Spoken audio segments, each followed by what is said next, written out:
The Chiropractic Philanthropist, episode 263, with New York Times bestselling author Robb Wolf. Starting your own practice is hard for many chiropractors. It's riddled with both struggles and successes. But here at the Chiropractic Philanthropist, we make it easy by having chiropreneurs and entrepreneurs share their struggles and lessons learned in life and business so that you don't have to make the same mistakes. And now here's your host, Dr. Ed Osborne.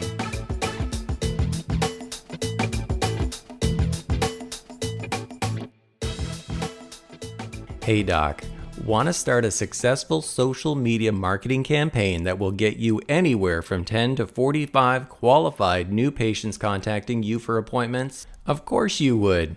You probably already have been shown how to do it, so why haven't you implemented? Most doctors don't have the time and they don't care to spend the money trying to figure out what methods work. 3S Chiropractic Systems has put in the time for you and have been testing the methods for years, so if you want to surge new patients every month, that's it, right at your fingertips. The company is run by chiropractors with years of web and social media marketing experience, offering you a complete, affordable, done-for-you package. Get this system. It's swooping across the globe and is geographically exclusive, so find out right now if your area is still available. They offer full money-back guarantee for the first month, so there is absolutely no risk. Apply at 3scchiropracticsystems.com/TCP to make sure you don't miss out.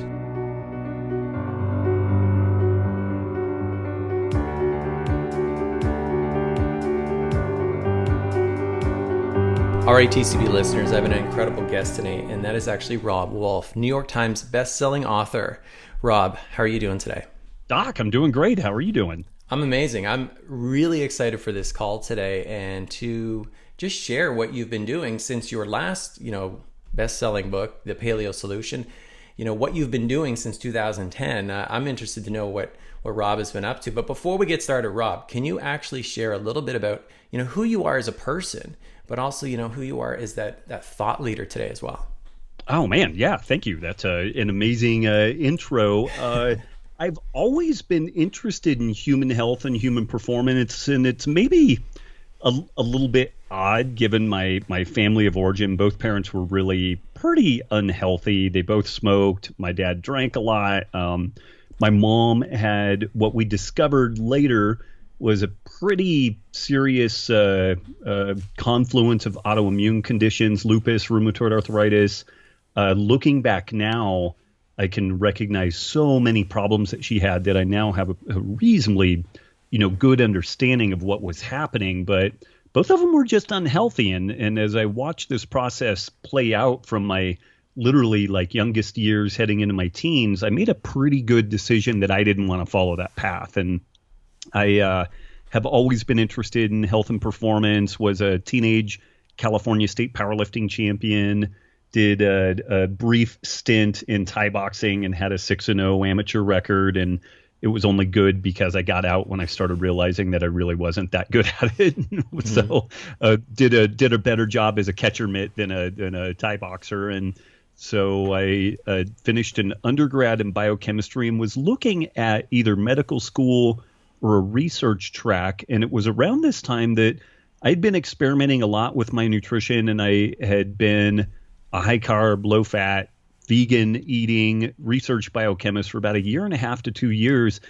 And for me, for my situation, it really was not working well. I had developed a case of ulcerative colitis that was so bad that at the age of about 26, 27, my doctors wanted to perform a bowel resection on me. And I had a number of other really serious health issues as well. I had elevated blood lipids. I had really serious inflammatory issues. And what was interesting and kind of terrible, I usually walk around about 170, 175 pounds, reasonably lean, reasonably muscular. At the low ebb of my ulcerative colitis issue, I was suffering such horrific malabsorption problems that I was down to 130 pounds. Like I just wasn't absorbing much of anything.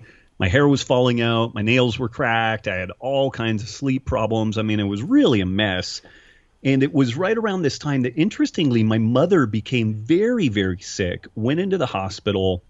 The membranes around her heart and lungs were so inflamed that they said it was almost like they were on fire. Like it was just crazy. And they put her on immunosuppressant drugs and really heavy-duty anti-inflammatories and managed to save her life. And then the rheumatologists started fishing around trying to figure out what she had happening. And they figured out that she definitely had celiac disease. So she had some gluten issues. She also seemed to be reactive to virtually all grains. Rice was about the only exception. She was reactive to a lot of legumes. And she was also quite reactive to dairy. And so my mom was relaying all this stuff to me over the phone. And I was like, grains, legumes? And I basically said to her, I'm like, so you can't eat grains, legumes, and dairy? And she's like, yes. And I'm like, what the hell do you eat if you don't eat grains, legumes, and dairy? You know, like being vegan at that time, I wasn't doing dairy, but I mean, my diet was basically grains and legumes and, you know, some vegetables in there. But I was just kind of noodling on that and was literally like this kind of gestalt process, like this flow of thought. And I was like, okay, grains and legumes and dairy, those things came about from agriculture. Agriculture was the Neolithic. What happened before the Neolithic, the Paleolithic, hunter-gatherers. Oh, there's this thing called a paleo diet. I'd heard about this paleo diet concept. And this was back in 1998. And there was a newfangled search engine called Google. And I went into the house and turned on the computer, and the dial-up did its thing. And then into Google, I put Paleolithic diet, and I found some pretty interesting information. Some of it from a guy, Lauren Cordain, who's kind of the main, you know, kind of grandfather of this whole paleo diet concept. And he had written a paper called Cereal Grains, Mankind's Double-Edged Sword. And it was talking about how we wouldn't really have civilization as we know it if we didn't have grains. But at the same time, there's some really significant health effects, particularly on the digestive tract for some people. And it kind of went on from there. And I was like, man, this really sounds a lot like me. And so I did what was kind of a crazy, you know, program change. I shifted from a vegan diet to what was essentially a low carb paleo type diet. And paleo does not need to be low carb, but I kind of went that direction because that was where the main information was at the time. And just the short story and what is turning into a very long answer is that it was a profound impact on my health. Like it's not understating it that it saved my life. The ulcerative colitis went into remission. I've never had problems since then. The blood work is clear. Scoping is clear. Like everything's been stellar since then. I definitely figured out that I'm very, very reactive to gluten, to the point that, you know, like just cross-contamination. Like if somebody grills a piece of toast on a grill and then they cook a steak on it 2 days later, I'm going to get sick from that. So I have pretty serious reactivity there. But over the course of time, I've really been able to dramatically improve my health. And it was right around this time that I ran across this thing called CrossFit. And it was an online workout. And my friend Dave Warner and I started doing it. He's a retired Navy SEAL. And before we knew it, we were working out in his garage. And before we knew it, we had 15 or 20 people that were training with us. And so we reached out to the CrossFit folks and we said, hey, we'd like to open a gym. We want to call it CrossFit. And they said, that sounds great. Go be Achieve. And so we founded what was the first CrossFit affiliate up in Seattle at that point. And then I had a chance to get back down to Chico, California not long after that. And I opened up what was then the fourth CrossFit affiliate gym in the world. And if people like CrossFit, then they may think that story's pretty cool. If they hate it, then, you know, I'm kind of like the Antichrist for helping to spread that stuff faster than syphilis on a college campus. But, you know, what that opportunity provided me was I really decided that I didn't want to do conventional medicine. I didn't want to do the research track. I'd always liked the gym setting. And as I looked around this micro gym kind of environment, I was like, this is the type of medicine I want to practice. You know, these are, you know, I want to talk about sleep and food and exercise and build community. And so I started doing that. And it afforded me a really unique opportunity to take all of this academic understanding that I had as a biochemist and the research that I was doing on the topics of immunology and just kind of evolutionary biology and everything. And then it gave me a laboratory to start working with people and trying to help them both get healthier and improve their performance. And that really led into the writing of my first book, which was the Paleo Solution. And that, to the degree that that book's been successful, and it's been out almost 7 years, and it still is cranking along really quite well. But it was a conversation with tens of thousands of people. And so I got to figure out, what are folks' challenges, what are their questions, and had an opportunity to really address that stuff in a pretty good way. And then about 5 years ago, my wife and I moved to Reno, Nevada, of all places, and we just thought that this was going to be a holdover spot until we moved to the real place that we were going to be. And we were in town maybe 3 weeks, and a guy reached out to me via phone call. He said his name was Greenie, and he was part of a medical clinic, and he'd like me to come down and check out what they were doing. And Greenie ended up being a guy named Dr. Jim Greenwald, who is a now retired but formerly pretty famous orthopedic surgeon. And this clinic, Specialty Health in Reno, they had just wrapped up a 2-year pilot study with the Reno Police, Reno Fire Department, and they had found 35 folks at high risk for type 2 diabetes and cardiovascular disease.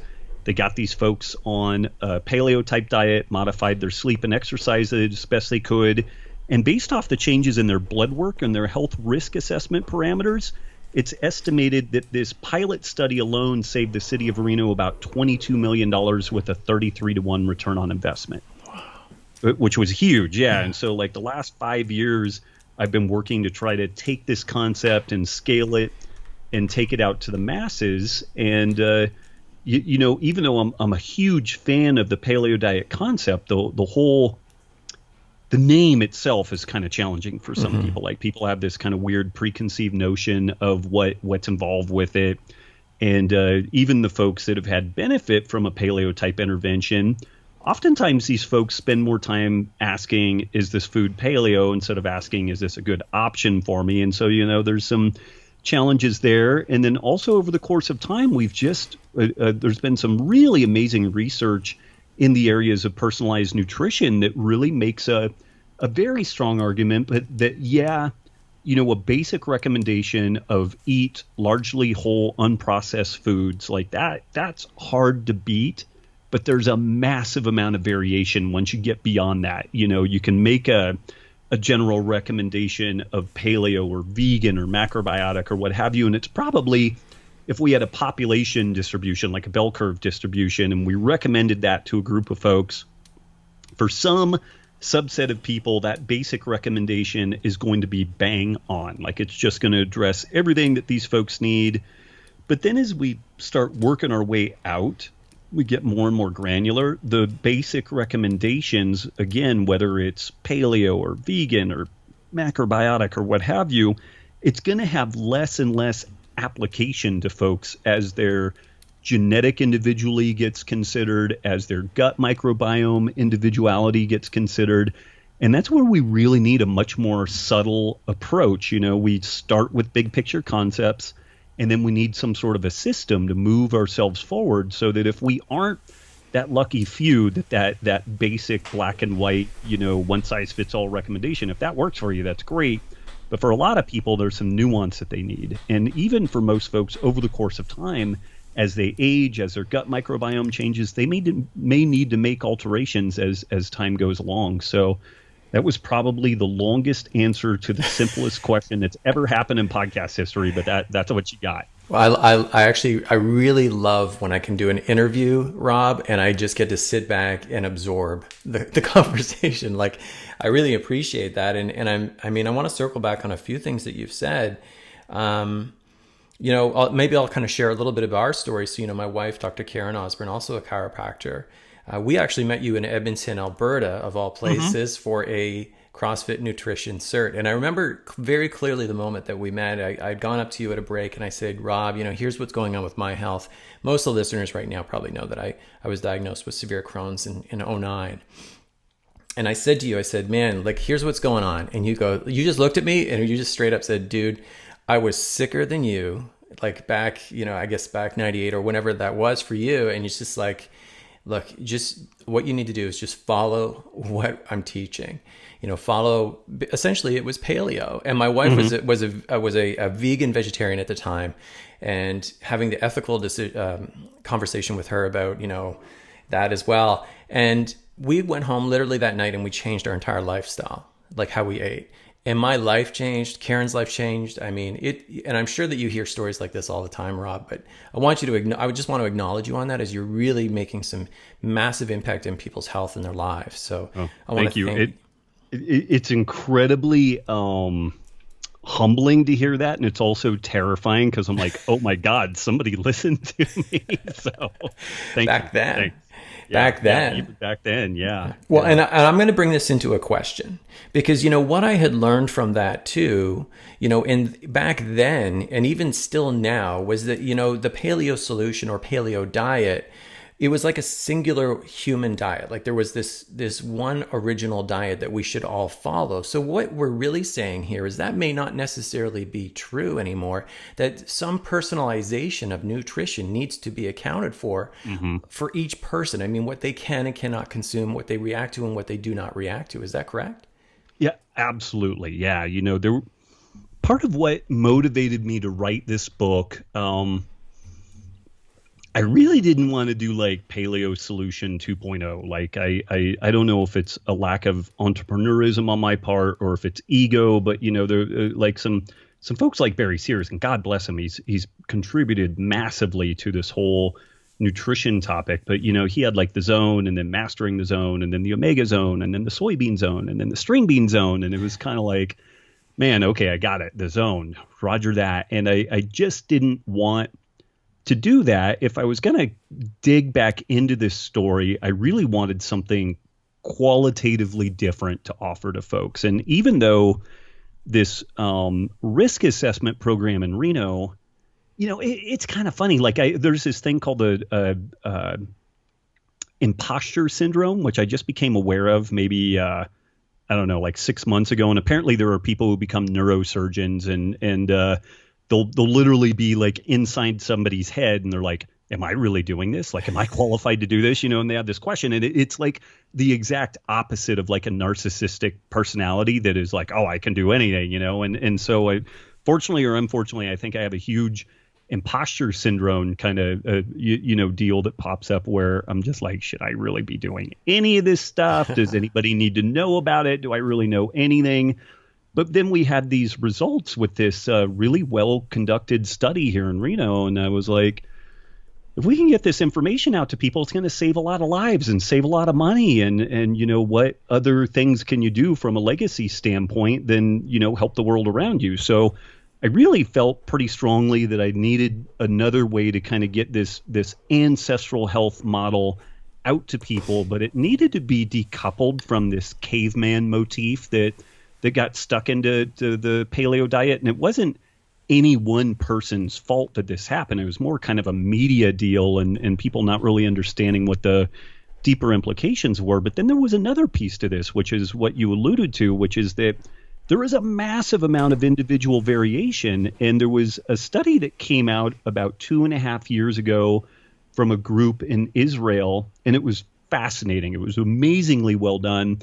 They took a group of 800 folks, and they had these people wear what's called a CGM, a continuous glucose monitor. You just kind of slap it on the back of your arm. It's got a little probe that goes under the skin, and it samples your blood glucose levels once a minute throughout the whole duration of the test, which for these folks was 3 weeks. So you get a massive amount of data from these people, both in terms of how frequently the blood glucose is checked and the fact that they had 800 participants in this. So they had the CGM on that would monitor their blood glucose. They did a full genetic profile on these people. They did a gut microbiome profile on these folks. And they also did some really extensive basic blood work. Then they started feeding these people meals and tracking the blood glucose response to these meals. And the results were all over the place. Like some people had sky high blood glucose response to rice. Other people, it looked like they drank a cup of water. It barely even bumped their blood glucose up. Some crazy things like hummus was about a 50-50 coin toss. Some people had super high blood glucose levels. Some people had great response. But the thing that they took away is that there was massive, person to person variance in the amounts and types of foods that they responded to, either favorably and negatively. But they were able to take all this really the massive amount of data, and they were able to get a machine learning algorithm to start crunching through it. And they did find some patterns. There seemed to be some genetic profiles that if they were in conjunction with a certain gut microbiota, that you could make some suggestions that they would probably respond favorably or unfavorably to different foods. And this is how they kind of validated this system. They then took another group of people, 100 folks this time, put the CGM on them, did the gut microbiota test, did the genetic testing, and then based off those results being analyzed by the machine learning algorithm, they were able to say, if you eat foods ABC, then you're going to get blood glucose response XYZ. And this thing was pretty bang on.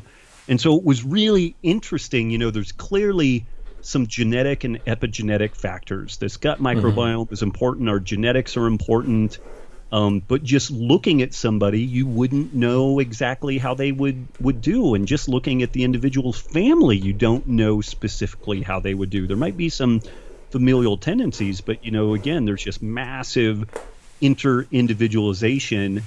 And the one root kind of commonality that I pulled out of all this stuff when we started asking questions about how do we direct people in a good way, was this concept of the neuroregulation of appetite. And there have been these macronutrient wars for going on 60 plus years now, where you've got camps that say high carb diets are the way to go, and you've got camps that say low carb diets are the way to go. And you have really compelling data to both support and refute these different camps. And now that we look at this through the lens of personalized nutrition, it's like, just each of these, and then you also have people like more in that like zone diet deal where it's like an approximately balanced macronutrient ratio is really good. And so, not surprisingly, there's a spectrum of where people play out in this. It's kind of like, wow, who would have thought that? There's not one perfect fit for everybody in this regard. But the one thing that was really interesting was that, when we look at most of the problems that we face in westernized societies, it's these diseases of affluence. And really, at the end of the day, you can make a pretty strong argument that these things are an outgrowth of overeating. And you have one group of folks that are in this calories in, calories out model, and they say it's only about the calories. And there's kind of some truth to that, but then they completely forget the hormonal underpinnings of the differences in the foods that we eat. And then you have the folks that just say it's only about insulin, it's only about carbs, and they forget that, the literature and the data really doesn't fully support that. Elevated insulin levels may be important in certain contexts, but it's hard to completely hang everything that's bad about what's going on with overeating just on the insulin issue. And so, it's like both of these camps kind of have some truth going on, and they both seem to have some stuff that they're missing. But if we get in and we look at this just at the level of what is the process that governs how much we eat and when we know we've eaten enough, and if that process is working properly, we tend to not overeat. We eat enough to keep ourselves healthy and support our activity level, not so much that we get metabolically, hormonally broken from eating too many calories. And so that was really the inspiration for writing the second book. The results that we had with the Reno risk assessment program, the recognition that we needed some more granular, specific recommendations, and then also this unifying kind of field theory idea of the neuroregulation of appetite being the place that we start this conversation. Interesting, and I can speak from experience, because this is something that I would guide patients in my practice, and then I would often see that they would fall off track. And I'll make this more of a question about me, but sometimes I feel like I'm wired to fail at this. That like I cheat. Rob, what is that an environmental issue? Like, is it just because stuff is around, or is it like a psychological issue? What's your insight on that? Man, really good question. Again, like I should be paying you for the, it's like a T-ball, just setting the ball up and then So long as I can keep my eye on the ball, I should be able to crack this thing out of the park. So let me ask you a question, and I'll throw this out to your listeners too. Let's say somebody has slipped and fallen underwater, and for whatever reason, like maybe their clothing snags on something, and they're just like an inch underwater, but they can't get out. And so they're holding their breath and they're fiddling around, trying to get loose. They can hold their breath a long time, but then at some point, a little bit of panic starts setting in, and they start getting scared, and they're still holding their breath. And now they're like, man, I don't know if I'm going to get out. And then the vision starts tunneling out. The person's gonna pass out, and there's one final adrenaline-driven explosion to drive themselves out of the water and save their life. Is that cheating? Is that desire to save your own life cheating? Absolutely not. Absolutely not. The desire to eat anything that is nailed down is exactly the same as saving your own life when you're drowning. It is a survival response. Living in the natural world where we don't know where the next meal is coming from, where we need to eat as much nutrition as possible and then do as little as possible, that enforced this economic process called optimum foraging strategy, where any organism that seeks out its food, it needs to get more in the process of obtaining it than what it spent, or it will die. So this tendency to eat anything that's not nailed down, this is a survival mechanism. And again, it's hard for us to wrap our head around this, because if you've grown up in a generally stable, westernized culture, most of us have never seen hours of want, to say nothing of days or weeks. But this is the norm throughout most of the world for humanity, and it's also the norm for most of the organisms that live in the natural world. Like, they don't know when or where their next meal is coming from. If a bear eats something, it doesn't look at its Fitbit and then say, oh, let's see here, that was about 600 calories, so I'm going to do jumping jacks for 15 minutes, and then I'll be at a caloric, break-even point, which is this thing that we're told to do, everything in moderation, eat less, move more. This is in complete opposition to our fundamental genetic wiring. And so if there was one thing that I would hope that people take out of this Wired to Eat book, it's that it's not your fault.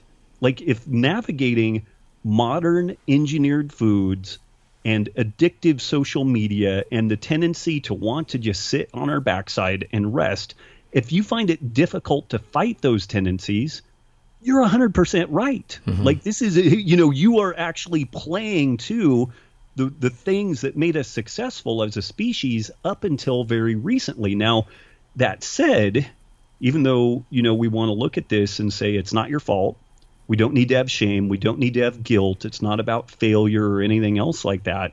But I'm also not advocating that we just roll over and expose our fleshy underbelly and let life have its way with us. If we understand this stuff, then we can take a step towards rectifying this situation. And particularly, we can be effective if we're not crushing ourselves with this sense that it's supposed to be easy, or that, I'm somehow morally broken because I'm drawn towards eating sea salt and vinegar potato chips or cheesecake or whatever the thing is. It's like, if you understand that, it's like, okay, yeah, that was good genetic wiring to want that stuff. But if I consume it too frequently in this modern world, I'm going to have problems. Problems might be a lot of disease, and it might be an early grave. But we then have a strategy for uncoupling ourselves from that whole process. And so also with Wired to Eat, I mean, you actually take people through a process. So someone can actually pick up your book and they can go through a program and actually implement this. Is that right? Absolutely. Yeah. The front part of the book is really explaining the why, like how, why are we wired this way? Let's understand ourselves so that we can get beyond the morality and the guilt and the shame. And then once we are able to kind of unpack that stuff and put it in a place that we can easily deal with it, or more easily deal with it, then we have the implementation part. And that involves, at first, a triage process, which I'll be honest, I'll kind of pat myself on the back a little bit. I'm pretty tickled with how this turned out, but it's a combination of both subjective and objective measures where we ask questions, how do I feel between meals? What's my cognitive energy like? Do I get hangry when I eat certain things? And then we also have some objective measures like our waist to hip circumference measures and our blood pressure. And then we get more granular with things like fasting glucose and A1C. But the total triage process helps us understand where we are on this insulin sensitivity, insulin resistance spectrum, which gives us a pretty good idea about where we should jump in on the 30-day reset, which is a paleo-esque anti-inflammatory diet.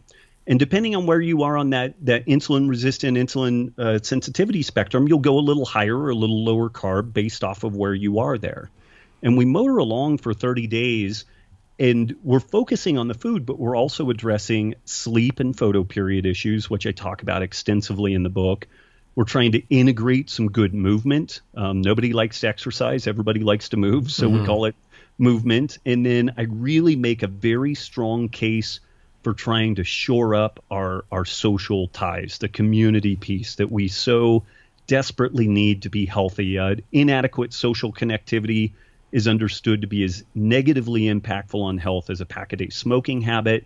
So part of this 30-day reset isn't just the food. It's also looking at the sleep and photo period. It's trying to get movement dialed in, and it's also trying to figure out ways of getting healthy, loving, supportive connectivity in our lives that help us to move forward.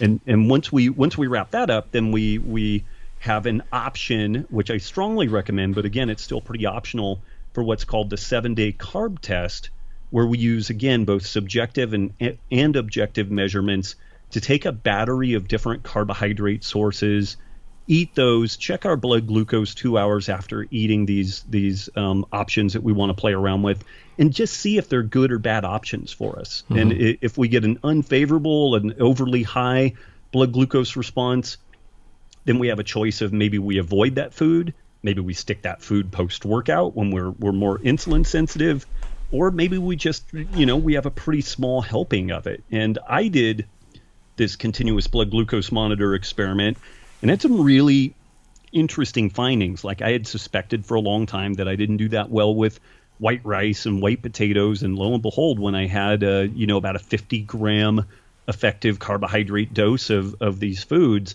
I had super high, like right around diabetic blood glucose levels. And then I had an equal amount of something like lentils, and my blood glucose response was phenomenal. Like it was fantastic. And then I have a couple of friends that went and did this process while I was writing the book to just kind of vet the whole thing out. And they had the exact opposite. Like, they had beautiful blood glucose response to white rice and white potatoes, and lentils literally made them look like a diabetic. And I would have never, and to eat 50 grams of effective carbohydrate from lentils, it's a massive amount of food, because the lentils are a low glycemic load carb source. They have a ton of fiber, a lot of protein. I would have, even though I'm like the paleo guy, I would have never predicted that. And this is one of the big eye-openers that really made me realize that, as powerful as this ancestral health template is as a starting point, we really need to ask some more detailed questions. Because again, I would have generally said, oh, if you want to have lentils, you're going to have a fine blood glucose response. There might be like some GI problems. Some people, if they have small intestinal bacterial overgrowth, they might respond to some of the oligosaccharides in the lentils or what have you. But I would have never predicted that one person, same size people, one person could have a blood glucose response 2 hours later of 85, and another person could have a 185. I would have never believed that. Yeah, I mean, this, as we have this discussion, it makes perfect sense to me, but almost like from an experiential way too. Like, I mean, I know how I react to certain foods, regardless of whether they are compliant to paleo or not. Like, it's not a good food choice for me. Right. Whereas other people, they're like, you should be eating more of this. And I'm like, well, that makes me ill. Like, it doesn't make sense. One thing I can really appreciate about this too, Rob, is that as a practicing doctor, especially as a chiro, like, I mean, he was busy and we use our hands to help people. Like, I mean, we were required to be hands-on with people. So we didn't have a lot of time, at least I didn't, to have these in-depth conversations with people. So I really appreciate that, this is something that we could give to our patients, and we can ask, follow up and ask them to report back and to use the program within the book itself. I want to ask you a question before we kind of start to wrap things up as well. In even Paleo Solution, you did touch on community, and I see that there seems to be a real. It's so interesting, Rob. I want your perspective on this. Like with social media, it seems like we're more connected than ever before, and yet we're more disconnected than ever before as well. Yeah. I mean, is this part of what's going on? And also, do you discuss this in your book?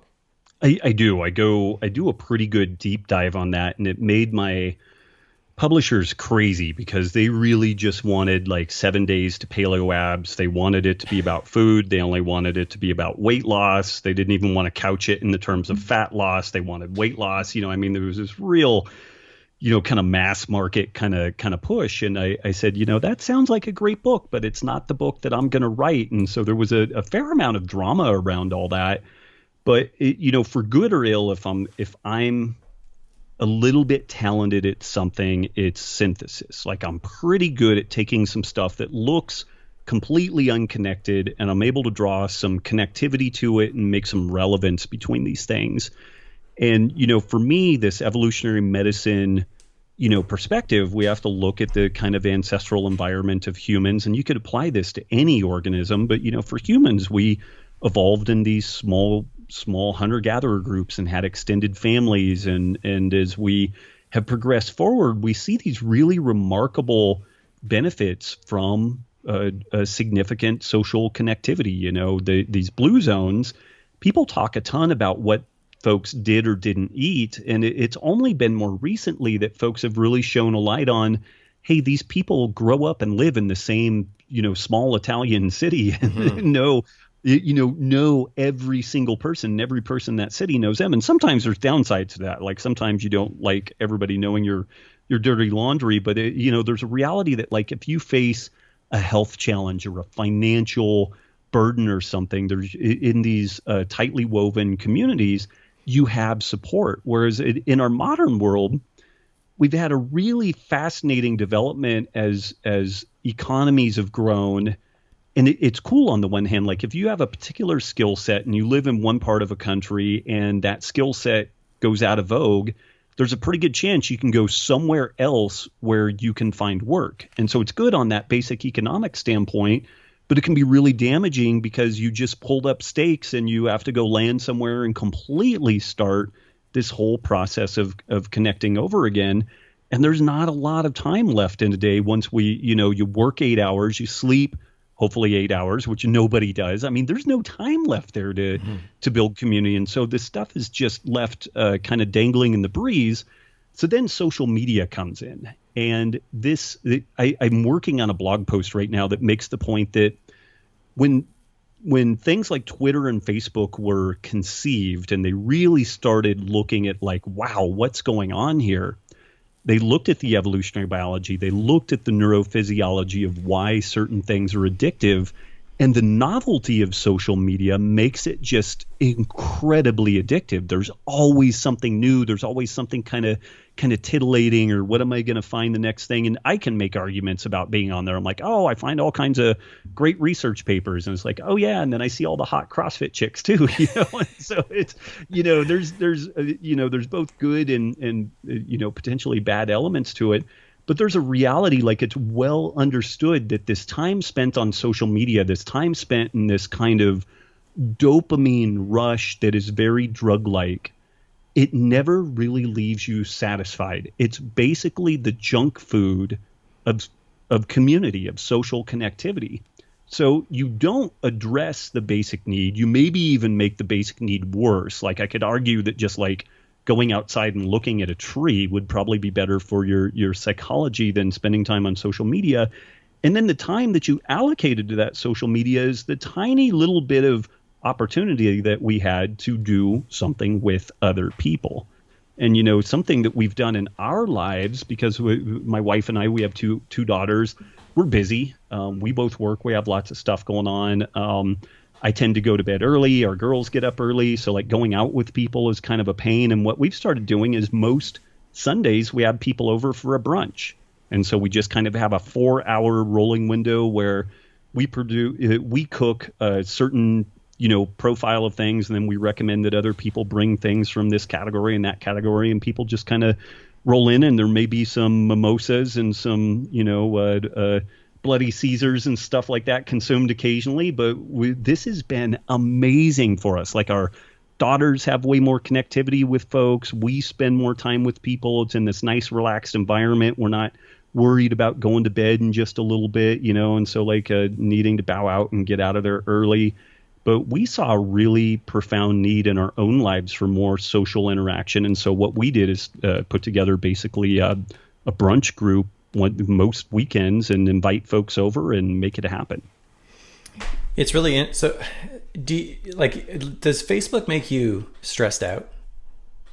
Man, it can. if I see health stuff, political stuff, Yeah. it's really, really, really easy to get into some places where you can get cranky and angry. And if you're someone like me who likes to share thoughts, and I definitely like to learn, and I've usually been in pretty collegial environments where I throw something out and then we have discussion. And that Facebook scene, the social media scene, people are incapable of civilized interaction for the most part. It's as tribal as you could imagine. Like, you could imagine the warriors of Genghis Khan being more willing to discuss nuance than people are on social media at this point. So and it's tough because I kind of live and die by my internet and social media presence, and so I have to figure out, how do I use this as a way of promulgating what I'm up to and kind of getting the word out, just this book and doing this podcast and all this stuff. How do I use that in a way that is beneficial and I can help both myself and other people, but then I don't get, taken down at the kneecaps by all that? Yeah. I think, Rob, Facebook is making me fat. It's straight up. I'm addicted. I market heavily on Facebook as well. It's a big part of my business as well. And so it's easy to get caught in there, and all of a sudden you're scrolling through, and it's very superficial communication. So I love this concept of community, and that you touch on that as well. It's so important, and all those other aspects of sleep and proper exercise and rest. Oh, thanks. Thank you. Before we kind of wrap it up, because I know you're a busy guy and you got to run, I want to ask you straight up, Rob, you wake up in the morning, okay? Your feet hit the floor. What does a day in the life of Robb Wolf look like?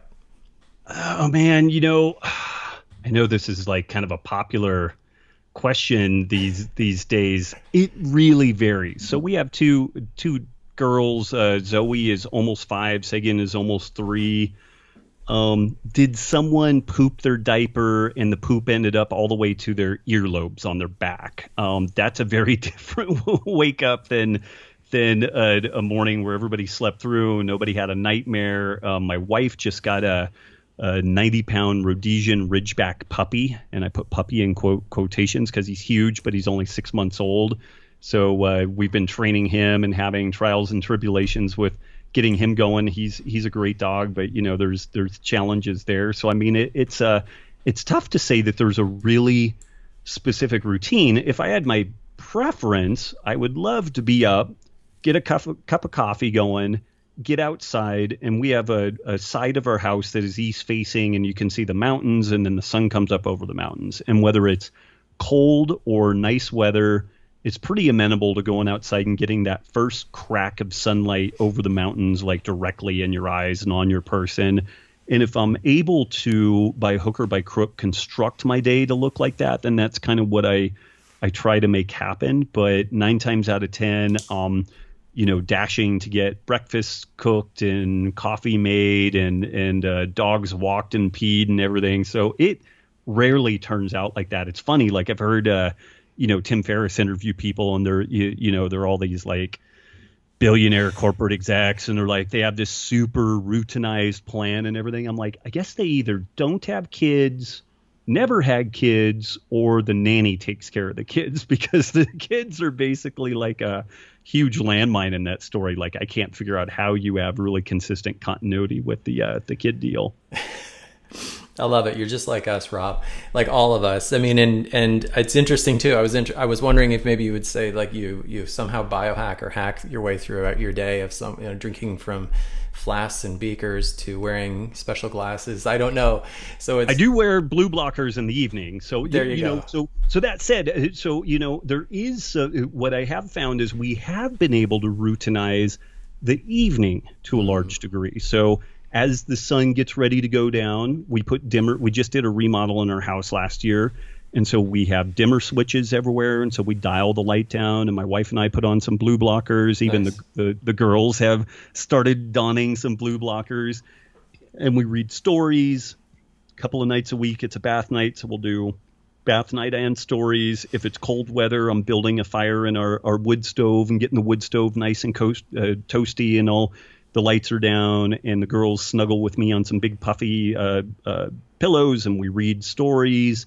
And then we brush teeth and put the girls to bed. And then Nicki and I usually hang out and talk. Occasionally we'll watch some sort of a Netflix deal or something, again, wearing the blue blockers. So I would say actually that our bedtime routine is a routine. There's some really good consistency to that. The girls go to bed virtually every night within about a 15 to 20 minute window at the max, that we have some variation on that.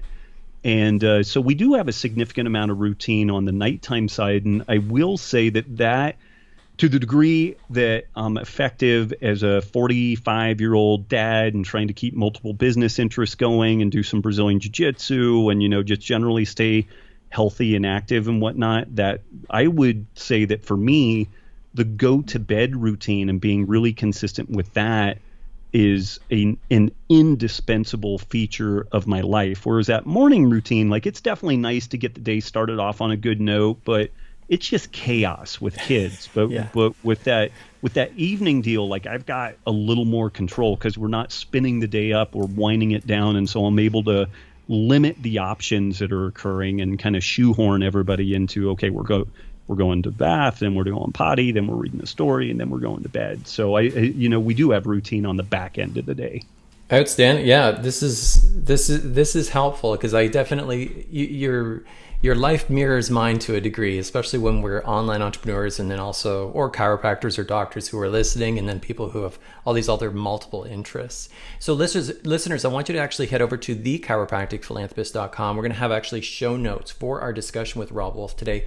We're going to have links and resources as well, so that you can actually access Wired to Eat and get more information and order the book.